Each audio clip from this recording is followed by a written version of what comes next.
Professor, this is Cam Morris. It's good to be back doing speech number 2, my persuasive speech. Unfortunately, I was unable to gather together a group of people for an audience for this particular speech, so I hope that you will accept this as a sufficient submission. All right, so today I'm talking about social media, and what I want to do is I want to persuade my audience that social media can actually be a good thing. My specific purpose is I want you to consider that social media is amoral and that it doesn't create sin in our lives, but exposes the sin in our lives. The thesis is that if this is handled with care, social media can be an incredible tool that benefits us.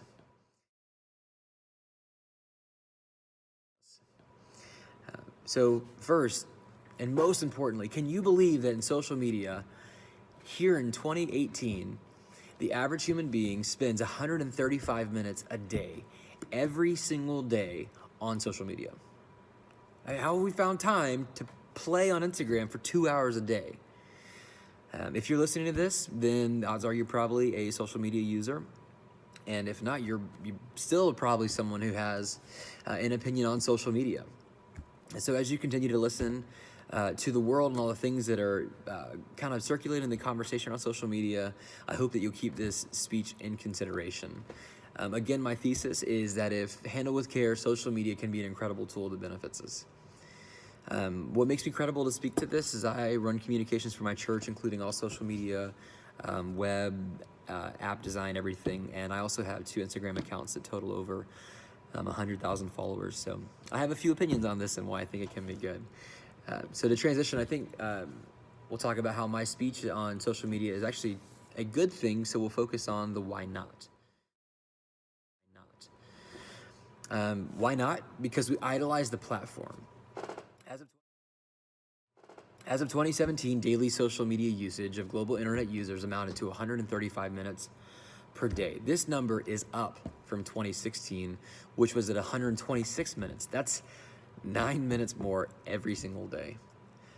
Why not? Because teenagers' mental health is affected by an overconsumption of social media, including depression, addiction, sleep deprivation, and these things are all because of different things like juggling multiple accounts, the overconsumption, which is leading to the potential clinical social media addiction, and then sleep deprivation from little things like blue light to as many things as poor self-regulation. There's also depression from self-bullying, distorted views of others' lives, and time spent wasted on social media. That feeling that I played around on the phone too long, and now I'm laying in bed and miserable again. Teenagers also experience trouble with communication issues because they can't have deep, authentic relationships because they can't put the phone down long enough to connect with anyone. And they're too worried about the idea of having fun rather than actually having fun. They have struggled in understanding things like social cues, and all of this comes from overconsumption and poor self-regulation. There's even been studies that show that having a phone nearby affects relationships because of the distraction of wanting to play and feed this addiction on social media. Another big issue is the idolization of lives of others. You see the envy rises, that 33% of users feel frustration with social media caused by envy from life comparison. There's the anxiety of having to have the perfect life too. There's stress, which is actually lowered because of escapism, but then increased because of awareness of other people's stress. So simply knowing that other people are stressed out there just makes me more stressed. There's a self-esteem problem where 18 to 34-year-olds feel unattractive because of how they've compared themselves and what they've seen on social media. There's a huge loneliness factor. 7,000 people participated in a study from 19 to 32 years old and found that those who spend the most time on social media were actually twice as likely to report social isolation. Another big problem is that we idolize our own lives.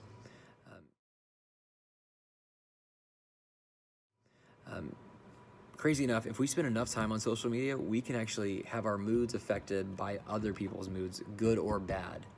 So we're just fluctuating with time spent on it. Our well-being is affected, and a study showed there was the more someone used Facebook, the worse they felt later. So again, overconsumption being a huge issue. And another big problem with this is that in the idolization of our own lives, we tend to show the highlight reel. So here's who I want to be, and here's my perception of what I want. And our attempts to create the perfect life, which just circles back around to anxiety and depression and envy.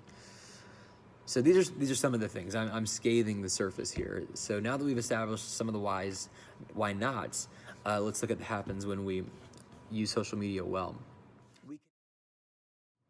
We connect with people. This is huge. This is the main reason why social media came around.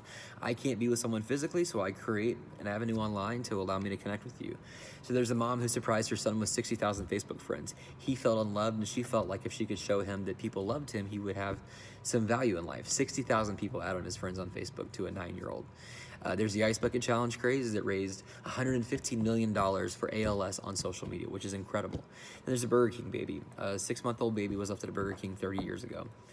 A couple of years back, this young girl, now 33 years old, she got on Facebook and said, hey, I want everyone to help me find my mom. And when she did, 33,000 shares later, the mom saw it and they were able to reconnect, and now they have a relationship. This is the basis of social media, is connection.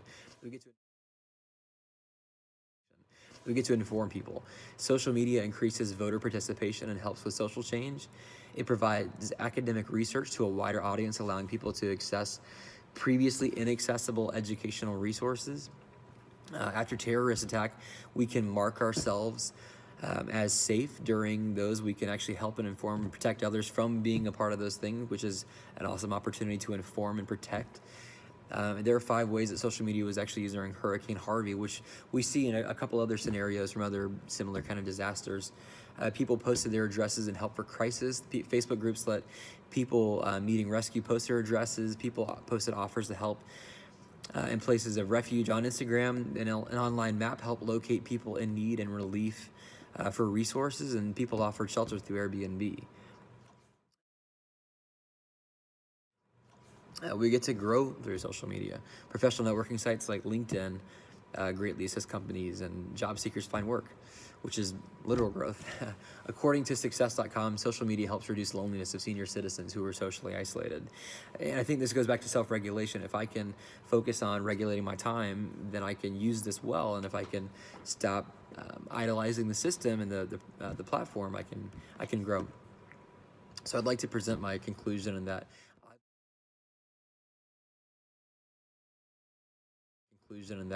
I believe that good can come when what we produce in social media, more so than what outweighs the bad. Social media's adverse effect is not because of its inherently evil nature, but because of ours, and how we use it exposes that sin nature. If we self-regulate, stop comparing, and start using social media to connect, to inform, and to grow, we'll start seeing much better fruit yielded from social media. Thanks.